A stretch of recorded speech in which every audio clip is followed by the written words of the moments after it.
Ladies and gentlemen, good day and welcome to Kolte Patil Developers Limited Q3 FY21 earnings conference call. As a reminder, all participant lines will be in the listen-only mode, and there will be an opportunity for you to ask questions after the presentation concludes. Should you need assistance during the conference call, please signal an operator by pressing star, then 0 on your touchtone phone. Please note that this conference is being recorded. I now hand the conference over to Mr. Shiv Mattu of CDR India. Thank you, and over to you, sir. Thank you. Good evening, everyone, and thank you for joining us on the Q3 and 9 months FY21 results conference call of Kolte Patil Developers Limited.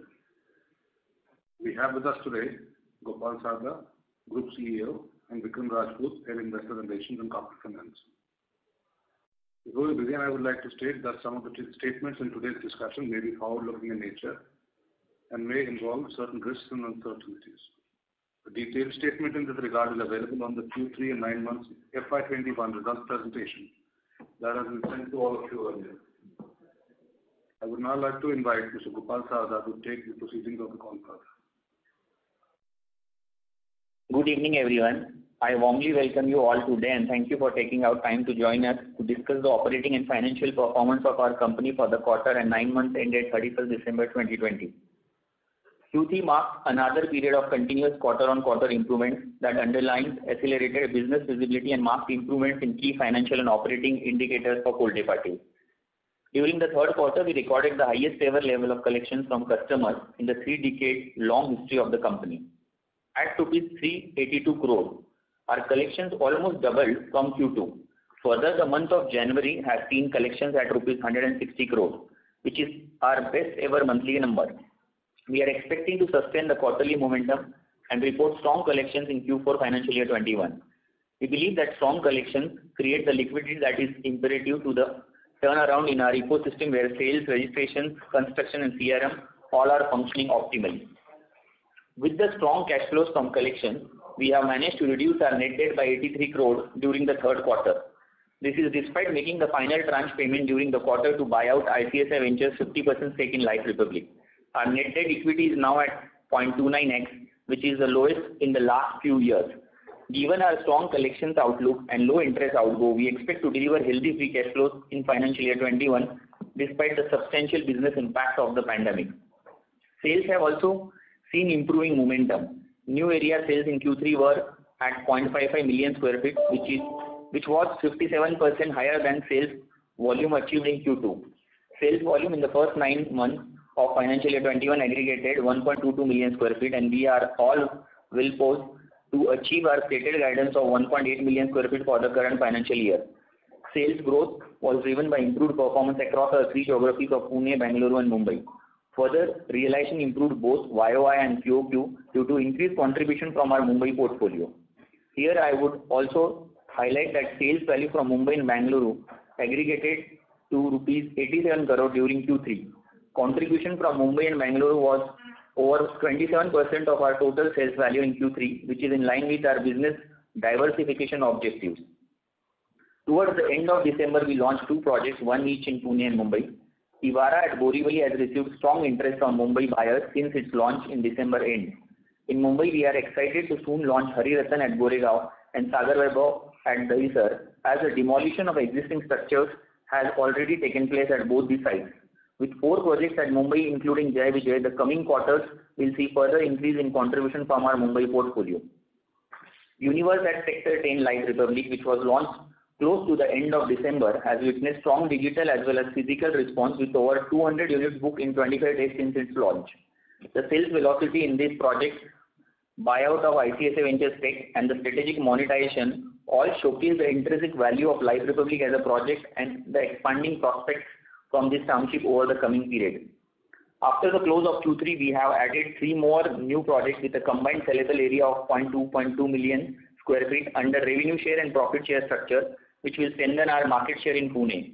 The expected top line from these projects is at rupees 1500 crore and KPDL's PBT is of rupees 220 crore approximately. All 3 new projects are in established micro markets within Pune and are strategically located with supportive infrastructure in close proximity.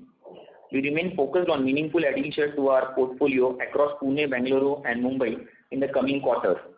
Expansion of portfolio based on varied capital-light acquisition is expected to strengthen ROC further. Overall, 11 launches are planned in the new few quarters across all 3 cities of our presence and have aggregate sellable area of 5.9 million square feet approximately and top-line potential of 5,200 crore approximately. Moving forward into the year 2021, we see positive momentum for the business both in terms of demand visibility and operating ecosystem. We welcome the financial year 22 union budget where the government has discarded its fiscal conservatism and shifted gears towards enhancing India's long-term growth potential. A mix of aggressive capital expenditure allocation and structural reforms will drive this initiative. Last year's crisis has transformed the entire real estate ecosystem where every stakeholder, including developers, channel partners, bankers, consumers, and regulators, are choosing prudence, transparency, quality, and execution and moving towards being truly Atmanirbhar. Over the years, these attributes have been the hallmarks of Kolte Patil's self-sustainable business model, and we expect to scale up strongly as this leg of market consolidation unfolds to the advantage of structured and compliant developers. On that note, I conclude my opening remarks and would like to now ask the moderator to open the line for Q&A. Thank you very much. We will now begin the question and answer session. Anyone who wishes to ask a question may press star and 1 on the touchtone telephone. If you wish to remove yourself from the question queue, you may press star and 2. Participants are requested to use handsets while asking a question. Ladies and gentlemen, we will wait for a moment while the question queue assembles. The first question is from the line of Pritesh Sheth from Edelweiss Wealth. Please go ahead. Yeah, thanks for the opportunity and congrats on the great cash flow performance for this quarter. My couple of questions on the Life Republic project. So firstly, we are seeing your sales velocity across almost all your projects have improved to pre-COVID levels, but Life Republic this quarter contributed to around 1.7 lakh square feet of project, versus a normal run rate of 2.5 lakh. So when can we expect them to get back to the actual run rate? So as far as Life Republic pre-sales are concerned, I think last 2 years back when we have started our journey, we were having a 4 million square feet of a decent portfolio across sectors, which has been now reduced down to 1.5 million. So as and when we are adding the inventory now, recent Universe launch of phase 1 is adding 0.7 and probably couple of quarters down the line we'll be also opening phase 2 of Universe. And there are other sectors which we are expected to get the approvals. So hopefully by quarter 2 end or H2 financial year 2022, you will see the same sort of numbers or even we'll surpass the existing records at Life Republic. Got it. And I was trying to understand the overall scope of Life Republic project in your slide, in your project slide, I think in slide 22. So there, if I see your, I think the latest deal which you had with Platina, the whole land bank is out of our project pipeline, if I understand it correctly. I think you have to rephrase your question. I didn't get your question. If you can just rephrase in short for me. Yeah. So I was trying to understand, so Life Republic project in slide 23, sorry. Okay. Last presentation, you had a land bank of 10.5 million square feet something, 10.4 million square feet. It has reduced to 9.2 million square feet in this quarter's presentation. And versus that, I think there is not much change in ongoing unsold and under approval size. So has the 1.4 million square feet which we had a deal with Platina is out of our scope of Life Republic? No. So I'll just brief you. So basically this slide we are updating basis ongoing under approval and land bank. So as and when the quarterly sales get converted, I think there is a change in this slide. And as far as this 1.4 million is concerned, I think we have removed that portion to a separate SPV wherein we have 10% share and Planet has 90%, and after hurdle we have the 50-50 cash flow sharing arrangement. So maybe due to that there are some number differentiation, but overall potential as committed earlier, we have always calculated on 20 million, and basis in future depends the rate is climbing 6,000 onwards, probably we can consume more and more, because at 1.7 FSI, the total development potential is beyond 30 million. But since we have planned under 70 meter at 1 FSI, so we are capping that to 20 million, and minor change in this number depends on the strategic divestment and as well as the quarter-on-quarter sales. So I think the detailed reconciliation you can get in touch with our investor relationship team after the call, and probably they'll be able to give you a more accurate numbers for the Life Republic project. Well, I think it's very clear now. I missed the line below that, which was Universe Artine, which is now separated from the earlier. So that is clear now. Thank you. Okay. One thing on your cash flow, if I may. So wanted to understand what is the threshold for recognizing sales, because in general the practice around the industry is around 10% of collection. Once that happens, it gets recognized as the booking. Versus what I see in your presentation, I think for the recent launches you have done in Mumbai and in Universe, it's below 10%. So what is your threshold? No, so I think you got confused in two parameters. One is pre-sales and second is revenue recognition. So what you are referring is a pre-sale, which straight away area sold into average price relation is going as the sale value in the slide of investor relation presentation. And as far as the revenue recognition is concerned, there are two parameters. One, we have to register those units, and second, that 25% of cost incurred threshold limit needs to be met from the auditors and as far as the accounting standards are concerned. So these are the two ways wherein we have to analyze. One is pre-sales purely on a sale value basis, and second is linked to construction spend, revenue recognition in P&L. I'm not very much clear about the revenue recognition criteria. So if I just quote an example in your slide 22, Universe Artine, you sold 29.5 crores of sales value, versus collection it's 2 crores. So it's less than 10% of threshold, which generally industry norm is for recognizing a sales value. So that's what my question was.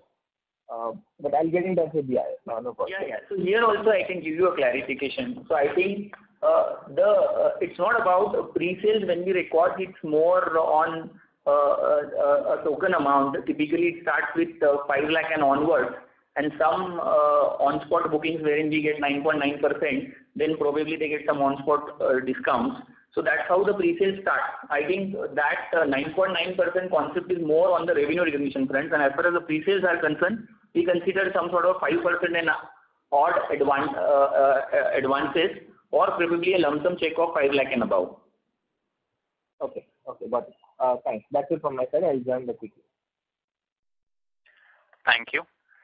The next question is from the line of Himanshu Upadhyay from PGIM. Please go ahead. Yeah, hi, good afternoon. My first question is, there is some reduction in the charges by the Maharashtra government for calendar year 2021 or till December end 2021. How does that impact our Bombay portfolio, which is reconstruction of the older projects? So does it materially benefit us, or it does not have any impact on our portfolio and our finances? Because for many companies it is stated that it will reduce the cost by 10% type of thing. So can you elaborate? And even in Pune, what would be the benefit or no benefit, some of those things, if you can help us out? Sure. So I think by and large, I think project on project basis, the stand differs because of the ready reckoner rate and because of the TDR paid FSN premium sort of saving pertaining to particular project. So if we understand that concept in a more detailed manner, we have to absorb the stamp duty on behalf of customers, and while we have been allowed to pay 50% of the total TDR paid FSN, only premiums front to the DMC or corporation limit. So couple of projects is positive now. Like if we take an example of Evara, So wherein we have done some sort of shop sales before this announcement comes, and on the balance portion we have to pay the premiums, which is significant compared to 5%. So that project is giving us a positive impact. So there we may avail that. While the other two projects in case of Sagar Vaibhav and Hari Ratan, if we assume that the overall top line is to the tune of 1,000 crore, and if we have to pay 5% of that as a stamp duty, which is coming to 50 crore, while the premium saving is to the tune of 38 to 40 crore. So we let go that offer because I think it's 10 crore negative, and the investment is upfront, and we will have to incur some sort of a notional interest cost on the same. So on a location to location, project to project basically differs. Maybe exceptionally, I'll say 15-20% projects will get benefit, while by and large 80-85% of projects it's not that beneficial, and probably developer will continue with the existing parameters who are doing the deep dive, and they are literally understanding the 360-degree angle from margin, cash flows, and customer psychology perspective. So case on case basis it will differ. I have one question on this Evara also. In Evara, is the size of project very small? See, the area sold is 0.03 million square feet, and what is remaining to be sold, it says, is also 0.01 or 0.05 million square feet. It's a very small project. Yeah, so Evara is a small project. It's just 2,500 square meter plot, wherein we have a standalone tower, wherein ground plus one is shops, and then some 3 podiums, and then 14 to 16 habitable floors. So it's 70-meter tower, and our economic share in that project is 52,000 square feet sellable on a residential front, and 24,000 sellable on a retail front, which includes ground plus first. So it's a small project, 100 crore sort of a top line approximately, and some sort of 35 to 38 crore PBT is what we are expecting on the same project. And in terms of business development, which is an interesting deal what we have got in Pune, what is, let's say, had this type of opportunity would have come up 1.5 to 2 years back, how much benefit we would be getting today versus 2 years back? And is there some potential for similar business development even in Bombay? Because we have focused on redevelopment, but profit sharing or with smaller players getting such opportunity in Bombay, what is the scope and what is your view here? So I think if I have to compare post-pandemic era and pre-pandemic era, there was a significant change in developers' mindset as well as landowners and small-time developers. So probably earlier, like 1.5 years back, their expectations were very high. So the kind of deal which we did, like we take an example of Baner, 1.33 million square feet. Earlier, before pandemic, they used to expect 40-60 sort of a revenue sharing with a heavy deposit of 25-30 crore. While post-pandemic, we are able to negotiate in a manner that today we have got the same deal at 34-66% in revenue sharing, and the deposits are also very minuscule to the tune of 15 crore, and that also we are paying in tranches. So there were a lot of negotiation power which we have enjoyed post-pandemic, and people have realized that brand is the game going forward, which help us to monetize the land at a faster pace as well as better realization, and for the same they are sharing with us. So I think good time for business development, blessings in disguise. Earlier 2 years we were not got many opportunity, but I think today we have a plethora of opportunities, and in coming quarters you will keep on seeing that at a regular intervals we are announcing such kind of asset-light deals which will enhance our ROC, and while maintaining a nice and healthy cash flows on the books, which can get really some sort of a distressed transaction, or we will do some sort of a outright transaction at a right valuation, wherein we can create the next level of value creation for all the stakeholders. So the timing is very good for us in terms of business development, and going forward you will see such kind of deals we are announcing on a regular interval basis. And in the new launches in this quarter, do we expect some launches both in Bombay, Pune, because the stamp duty remains low? So for this quarter further, what is your view here? So I think you're talking about Q4 financial year 21? Yeah. So I think last or probably I'll say second half of March, we can expect our Wagholi project, and also this Sagar Vaibhav will be launched. and probably Hari Ratan will go in first quarter of financial year 22. And rest of the projects we are waiting for some sort of approvals, because after unified DCR, some projects are getting some sort of incremental benefits on the financial parameters. So we have reached to a certain stage, but we are holding our approvals and we are just evaluating a feasibility on technical and financial aspects. And if it's positive, then probably we don't mind delaying by a quarter or so, but the incremental benefits are huge. So some sort of detailed analysis is going on, and we are expecting more clarity from the government front on unified DCR. And as and when we have freezed our techno-commercial feasibility, we will see uptick and good momentum on our launch calendar. And these 3 projects which we have acquired in Pune, are the approvals in place? Because you said we'll be able to launch in next 9 months. So all these projects, we have freezed our designs, and we have, as I said, we'll be putting the files for approval in a month's time, and we are confident that in 5 months' time we'll get the approvals. And since quarter 3 we will be able to launch this, and that reason we have considered this in 9-month window. Okay, and expect to do at least 3 million square feet in FY22 now. That's all from my side. Thank you. Yeah, thank you. Thank you.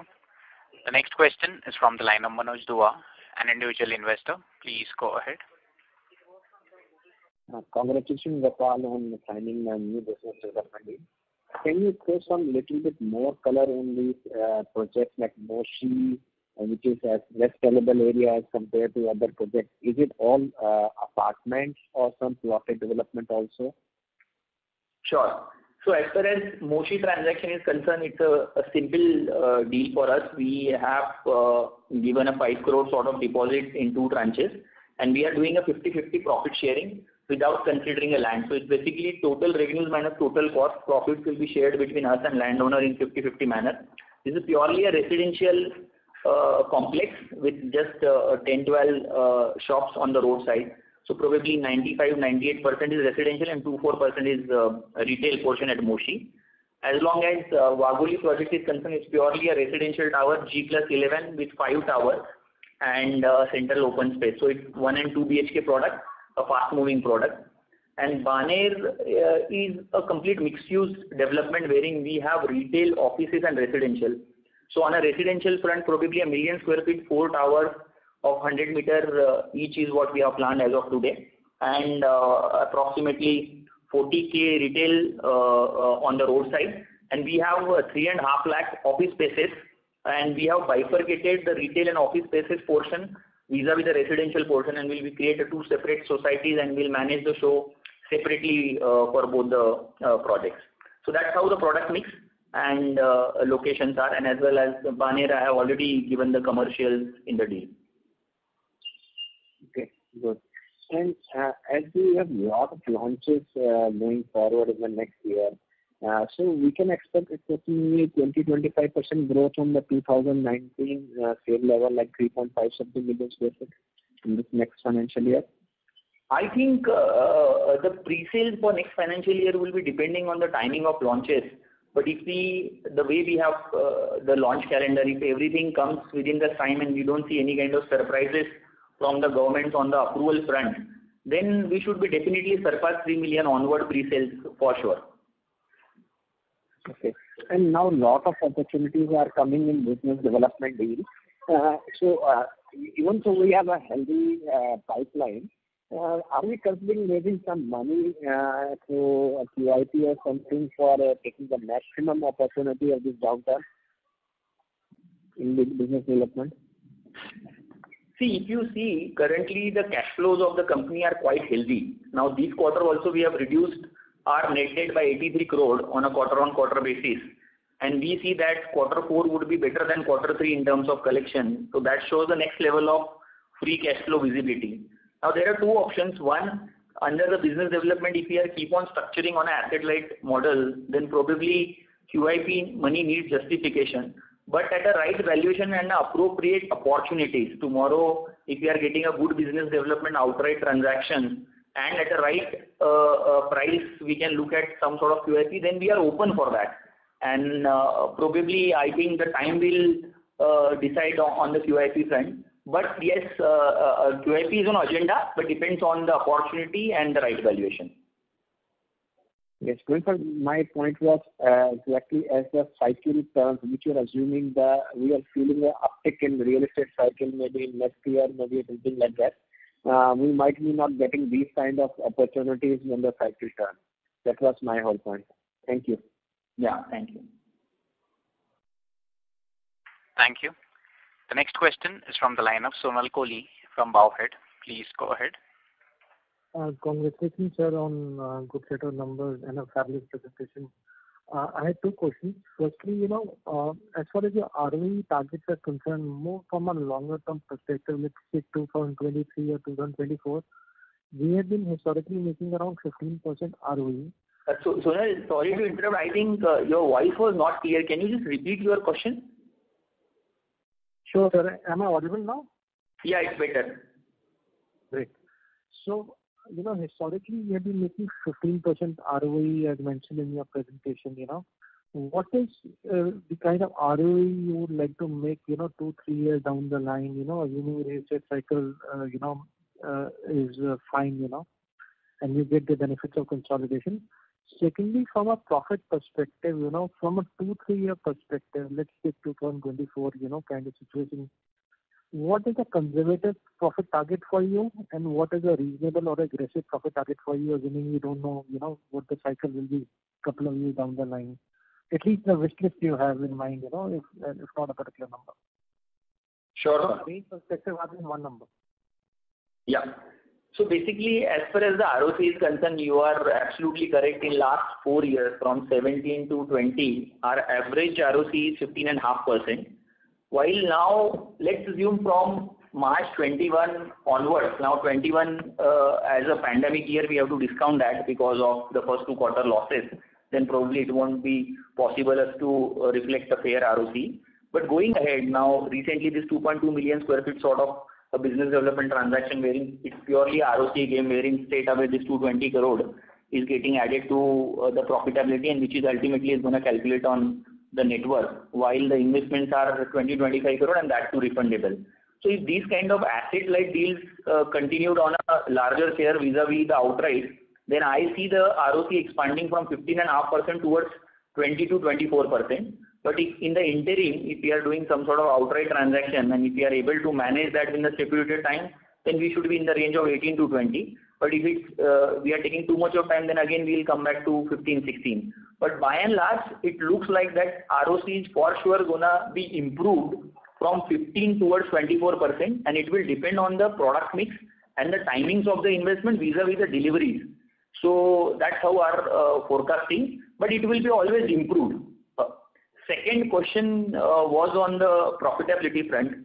I think going forward, we see profitability, there is a good jump. Maybe if we compare financial year 20, which was 138, 140 crore sort of PAT, and 21 we have to discard, and then 22, 23 and 24, these 3 years, we have also mentioned that we are aiming to sell sort of a 5 million across Bombay, Pune and Mumbai, and Bangalore.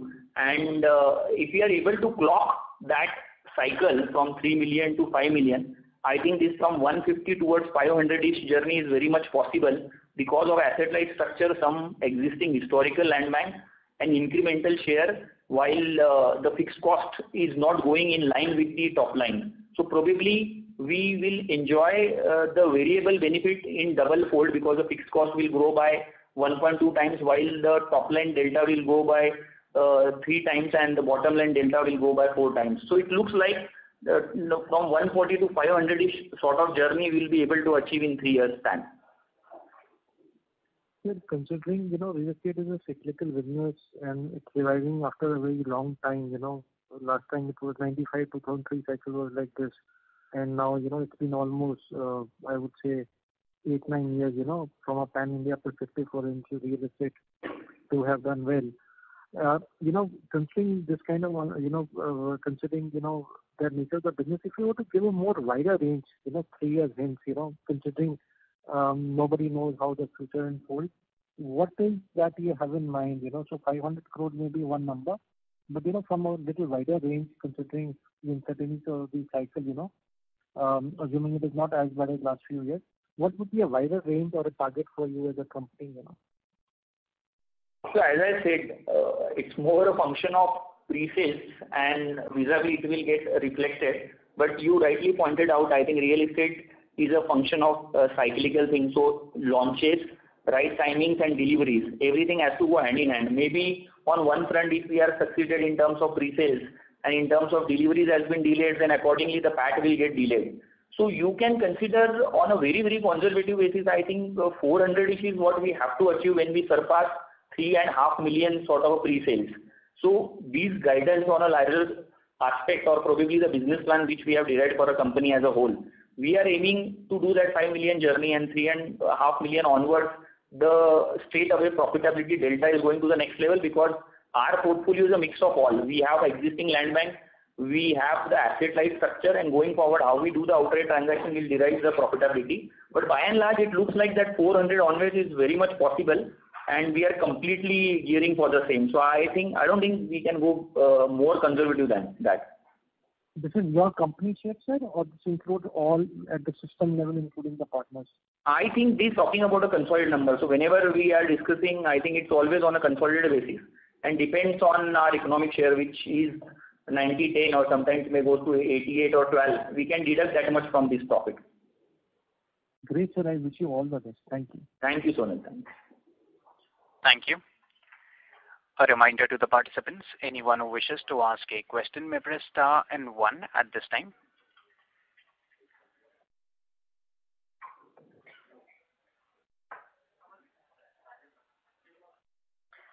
The next question is from the line of Siddharth Rajpurohit from GHP Securities. Please go ahead. Good evening, sir, and thank you for the opportunity. Sir, can you guide for the free cash flow generation that can happen over the next 3 years, sir? So I think last time when we have started giving some sort of guidance on the free cash flow front, that time we were talking about 2021 as the first year, and then along with that 2 years is what we have calculated, and we were anticipating a 1500 crore free cash flow post-tax. So probably this year we are operating free cash flow is expected in the tune of 400 crore. So we can deduct 1500 crore minus 1500 minus 400. So 1100 crore from the sales so far till March 21. Now another 2 years we have to add, and then accordingly free cash flows will be added. But by and large, I think from this 1500 crore, we can another 500 crore can be added for the next 2 years as a free cash flow. Okay.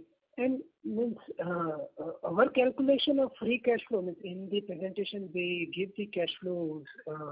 So our assumption, this free cash flow calculation is still the operating cash flow, or the financial and investment is also been considered in the free cash flow calculation?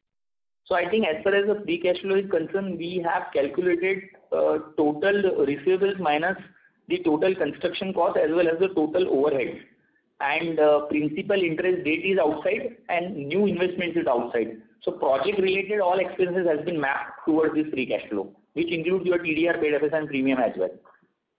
Okay, that is outside of this. No, which includes this. Okay, that includes it. Yeah, okay. Only investments and debt is outside it, and interest is outside. Okay, so any land that we buy or any other deal, that is outside of this? Yes, yes. Okay. And sir, this business development section that we have, that is what we report under DMA? You are talking about recently deals? Yes.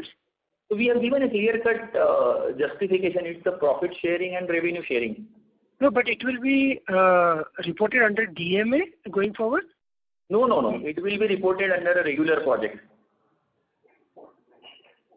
Okay. So it will be kind of JV and we will having only the share? Yeah, so basically what will happen is that if you see the pre-sales slide, so there only DMA is the last segment, otherwise we classify into Pune, Mumbai and Bangalore.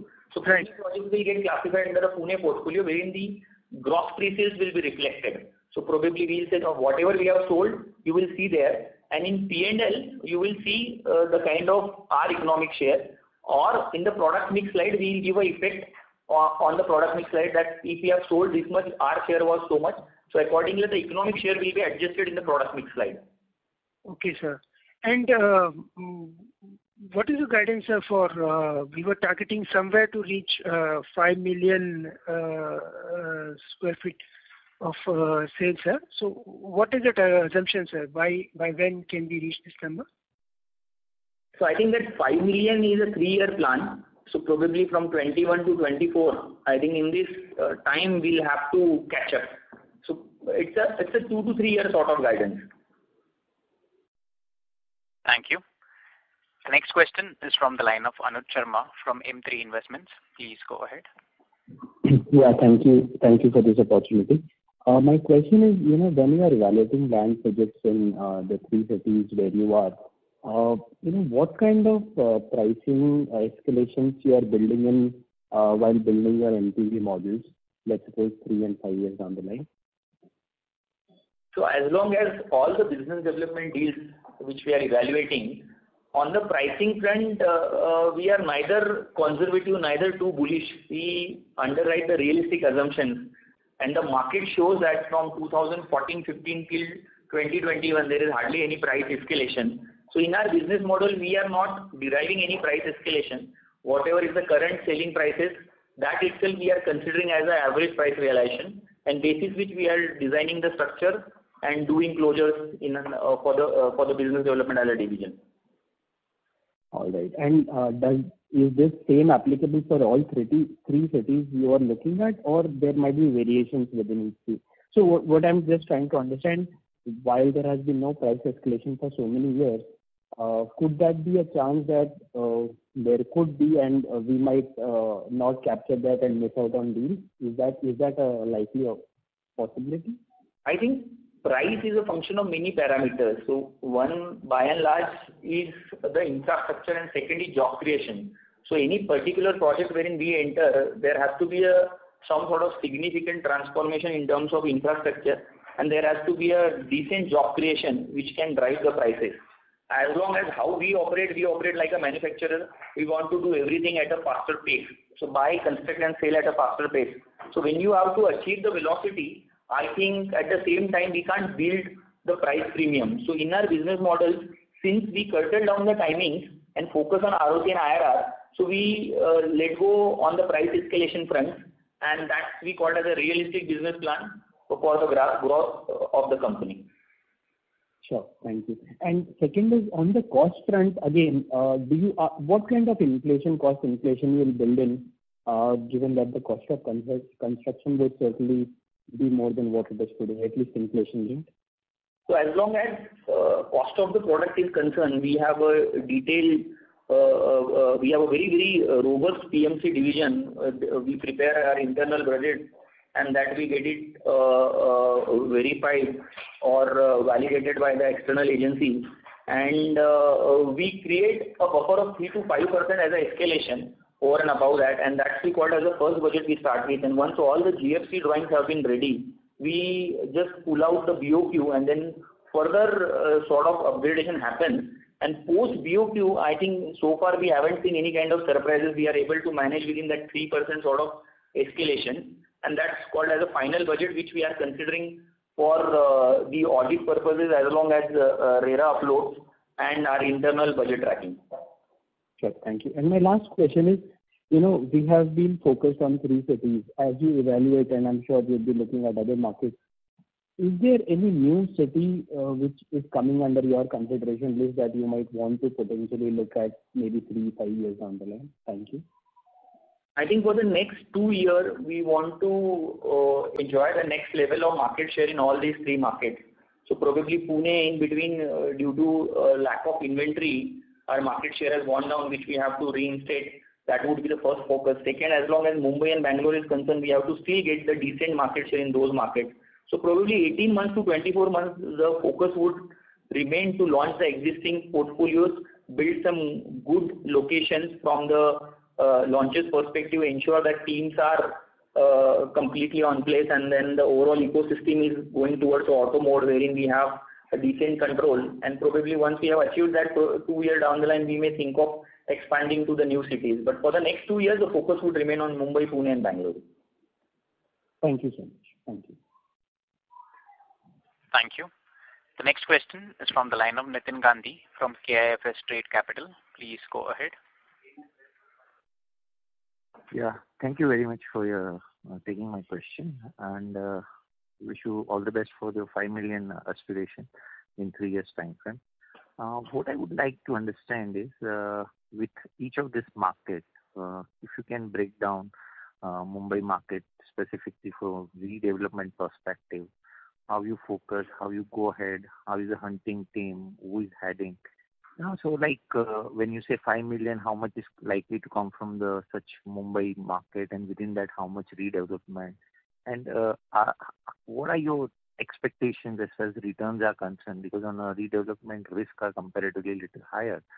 So as compared to normal Pune where you have good land and clear titles, so how do you differentiate your return profile in those two different risk projects?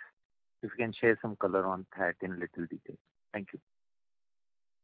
Sure. So I think as long as the first question towards 5 million breakup, I think the idea is to reach 3.5 million individually at Pune, and between Bangalore and Mumbai, whichever come first. I think the larger goal for Bangalore is 1 million and for Mumbai is 0.7.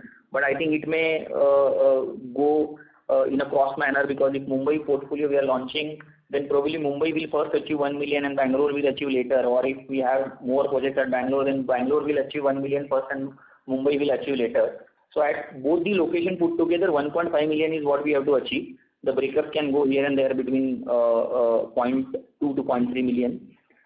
As long as the margins portion on a redevelopment portfolio, I think when we talk about Pune, it's more on a structured manner. So probably either a revenue sharing, profit sharing and DMA projects wherein we straight away calculate our delta of 1:5, 10, whatever investment we get for the ROC perspective.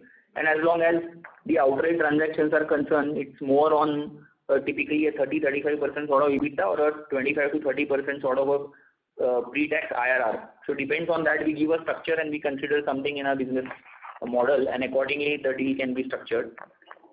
Redevelopment is altogether a different game. So here, since there is no land cost, how efficiently we can manage the working capital cycle is important for us.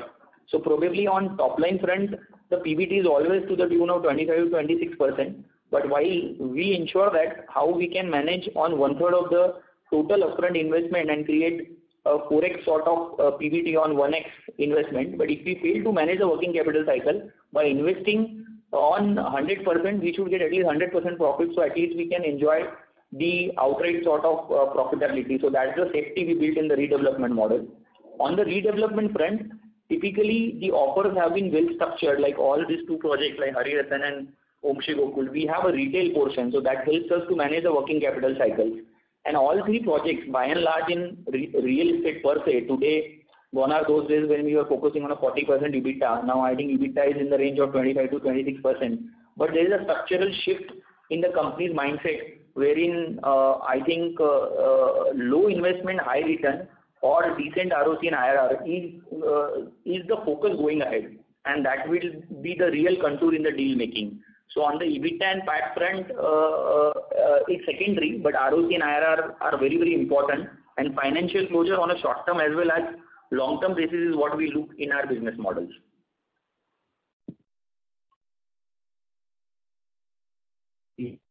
How is the hunting team and other structuring focused? If you can share something on your second line of management to get the deals, especially on redevelopment.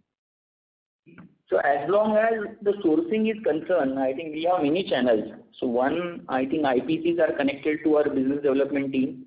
We have relationship-based small-time developers who are directly approaching to the management for meetings, and the third is basically a local broker. So we are open, and access to the company is there with all these three levels, and we have respective business leads at Pune, Mumbai and Bangalore. So they do the first sort of filtration in terms of feasibility on a techno-commercial basis.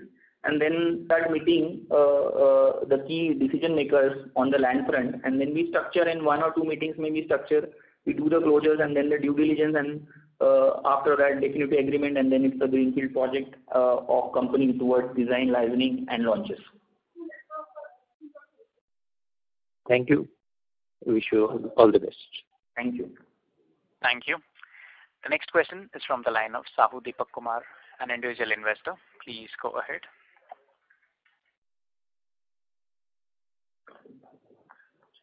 Hello, sir. I'm an individual investor. Sir, what is the dividend detail of this year?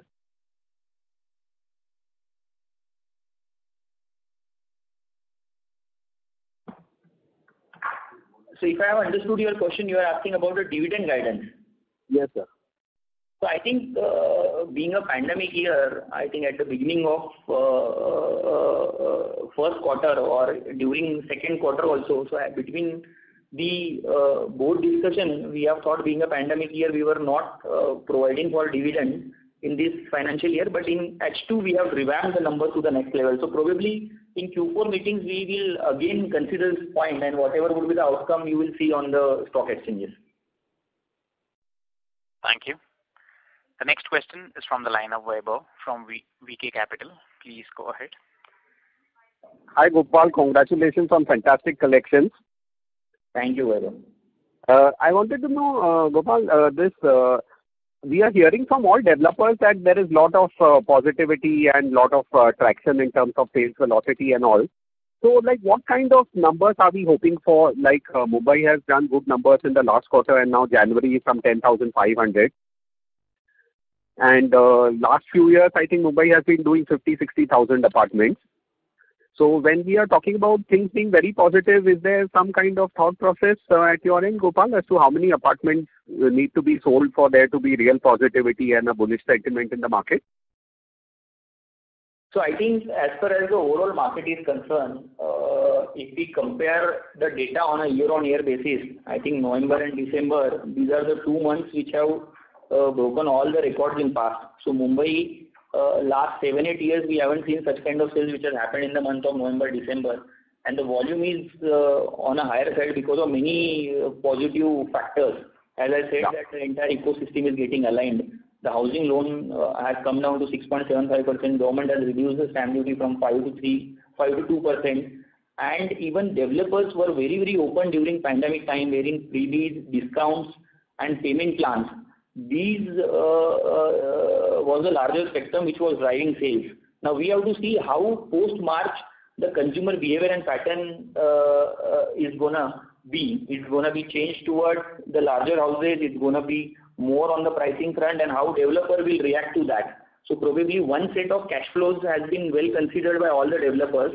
But post-March, once the stamp duty benefit will be out, and if there is no change in rate of interest, how the consumer behaves. So I think it looks like that the pandemic has created some sort of structural mindset, and everybody has realized the value of house and importance of house. So probably it looks like for next 5-6 years the momentum would be decent. All branded players would be able to sell larger volumes, but still it would be difficult to comment that this kind of volume will be continued forever. You will see there is a cyclical changes. In the festive time, things would be on a higher side.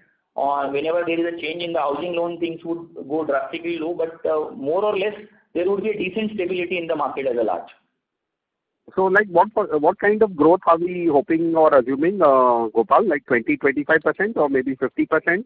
On the pre-sale front, I think on a year-on-year basis, 25% growth you can expect with organized, branded and listed players, wherein you have to give decent launches and right inventory to the market, then nobody can stop your growth. Okay, so overall market might be 20% kind of growth, right?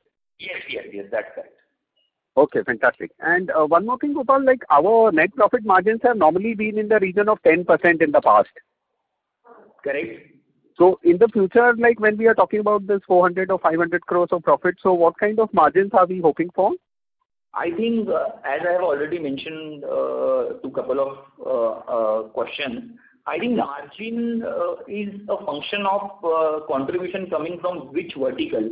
So if more and more share is coming from our revenue sharing deals, then probably margin and PAT will go down. while if the contribution is coming from historical land parcels, the profit will go up, and if the recently acquisition, the profit would be moderate. So I think quarter on quarter you will see a lot of fluctuations, and large ROC will continuously expanding. So that would be the focus.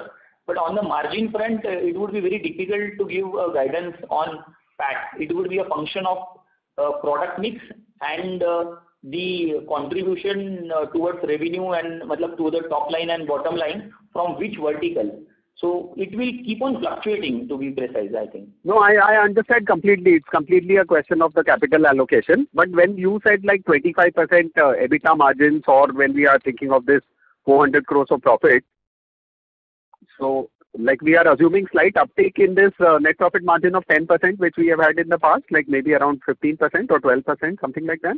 No, Vaibhav, I don't think so, because under a asset-light model, revenue sharing and profit sharing, and on a DMA basis, we are more focusing on ROC. So wherein EBITDA and PAT is secondary and ROC is primary. So probably it would be difficult to comment on the expansion in terms of PAT. I think we should be able to maintain the existing margins only. Right, got that. Fantastic. And Gopal, in terms of Mumbai versus Pune, which is seeing more demand growth as such in your observation? Both markets are doing excellent. I think if you see, if I'm not wrong, I have read somewhere, I think both the markets has absorbed 90 million square feet in quarter 3. So both the markets are absolutely functioning well because of the recent help which has been offered by the government in terms of stamp duty reduction and significant demand. So both markets are absolutely fine and doing great. And you don't see this January number of Mumbai of 10,500, this cannot be multiplied by 12 or something. That is not possible, right? No. Even if Mumbai market able to maintain November-December sales is far better.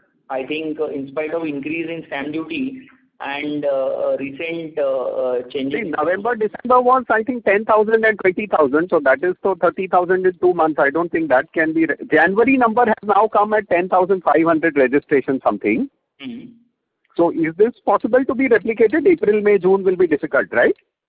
It will be. I think stability would be there. I don't see there is a drastic reduction in that because, as I said, there is a structural change in the mindset and the housing demand will be continued because till the time the 6.75% interest is holding, I think I don't see any decrease in the demand per se.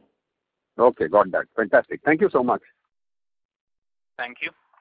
The next question is from the line of Pritesh Sheth from Edelweiss Wealth. Please go ahead.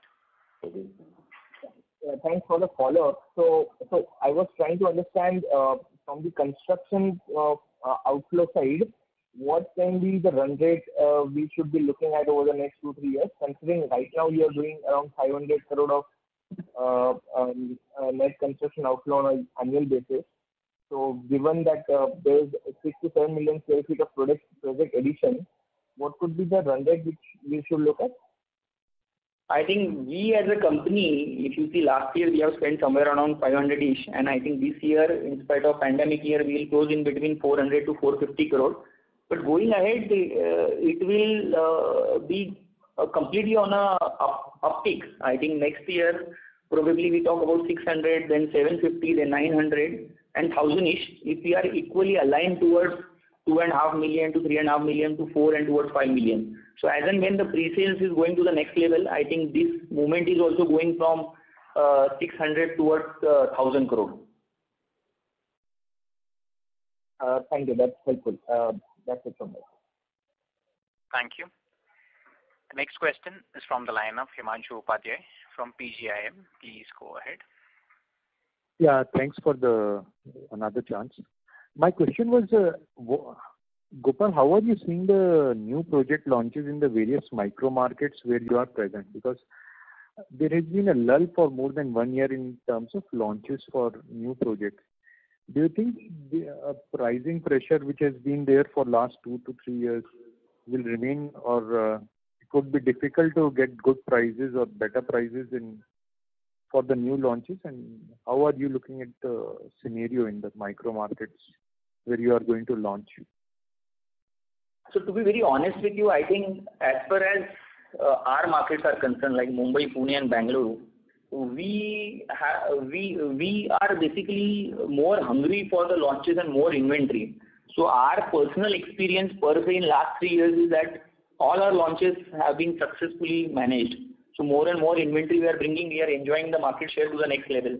So I see as long as brands are concerned, specifically Kolte Patil, I think we don't see any sort of pain in selling any of the markets because of the strong brand positioning and the kind of overall hygiene which we have demonstrated over the years.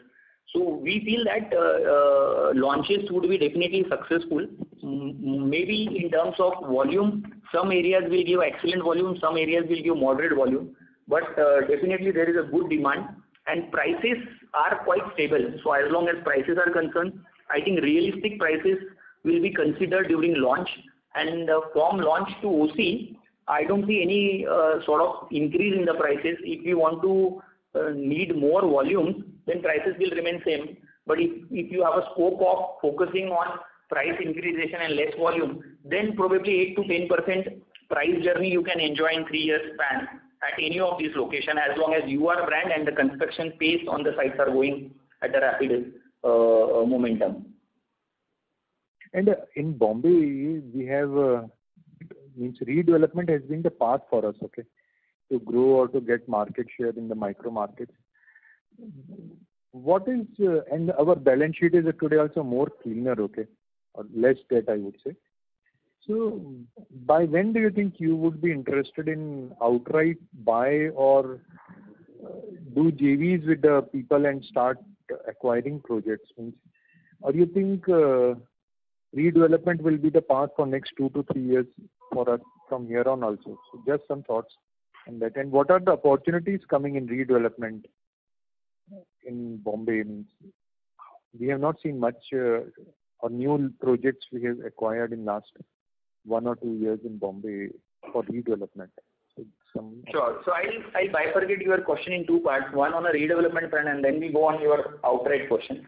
So as long as redevelopment is concerned, I think we all know that between 16 to 19 there was a lot of dumping ground issue which was not allowing the BMC to issue IOD and CC. So since the new projects were not getting launched, the societies were not keen to just lock their society with the developer when they know that there is no clarity in terms of development. So that was a lull period. But post-19 and post-clarity on DCR front under 2034, all society has now activated, but all of a sudden this pandemic year has come. So again they have gone into a wait and watch sort of mode, or probably due to in-person meetings were not available, so they have kept everything on hold.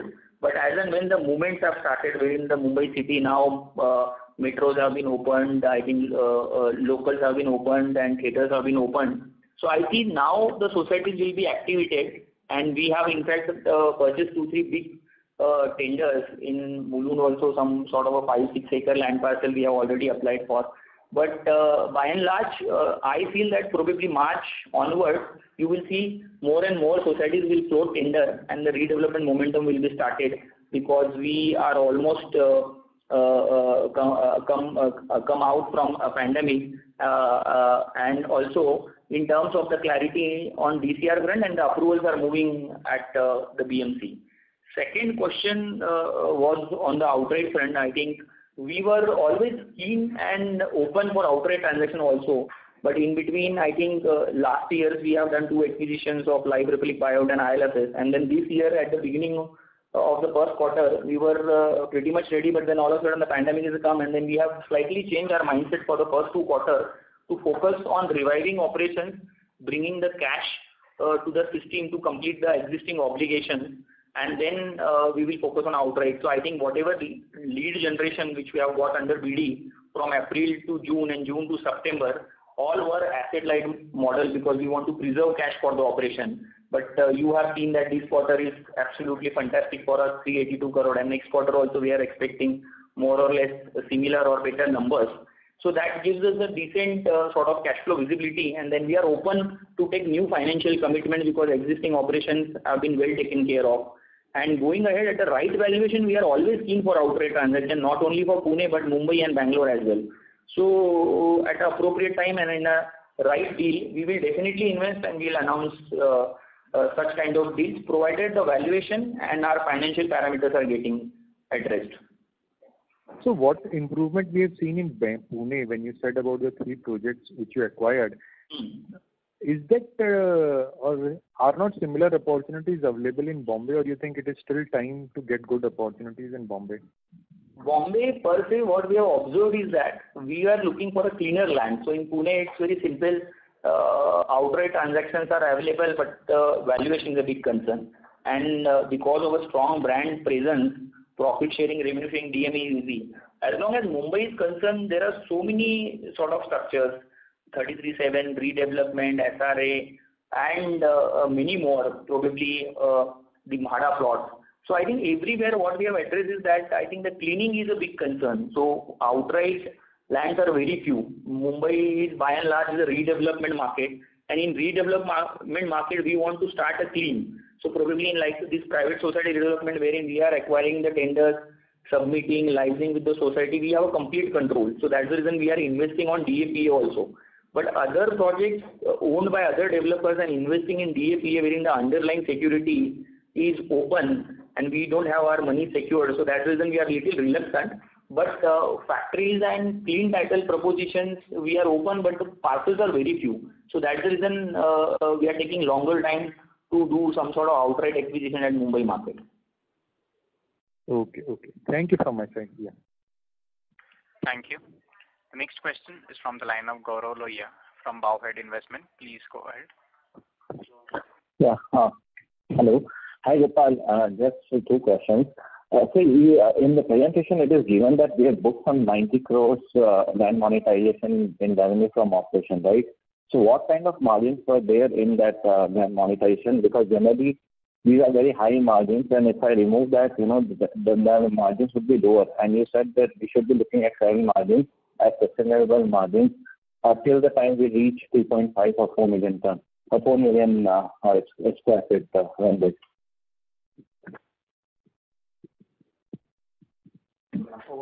So I think as far as this land transaction concerns, LR is a very old project and land costs were historic.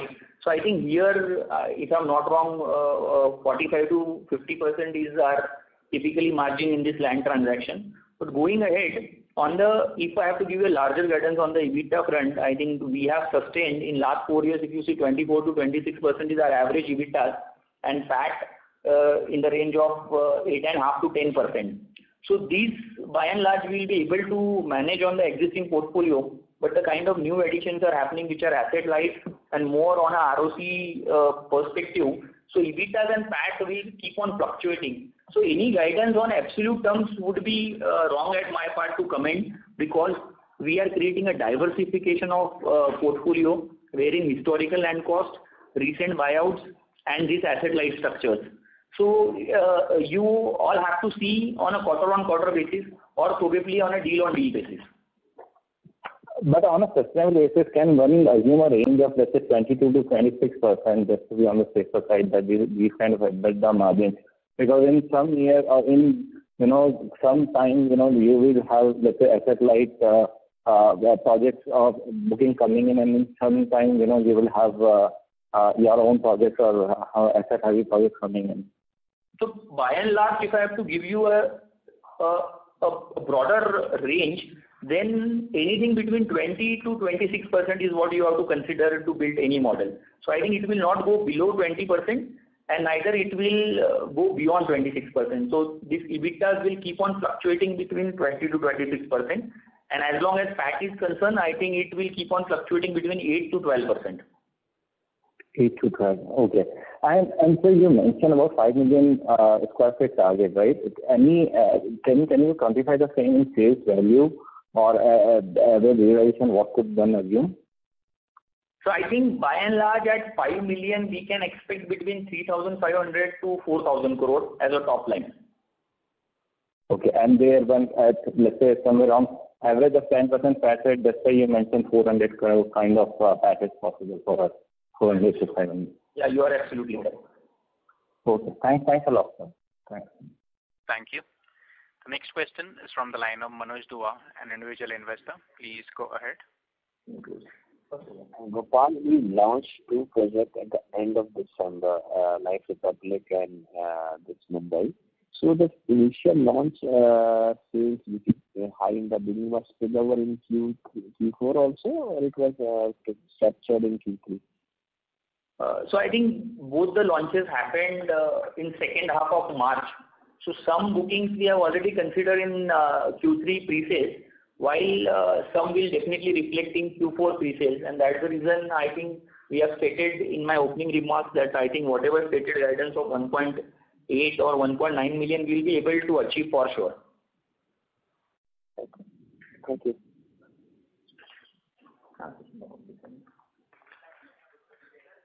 Thank you. Ladies and gentlemen, that was the last question. I now hand the conference over to Mr. Gopal Sarda for closing comments. Thank you once again for your interest and support. We will continue to stay engaged. Please be in touch with our investor relation team for any further details or discussions. Look forward to interacting with you next quarter. Thank you. Thank you. Ladies and gentlemen, on behalf of Kolte Patil Developers, that concludes this conference. We thank you all for joining us, and you may now disconnect your lines.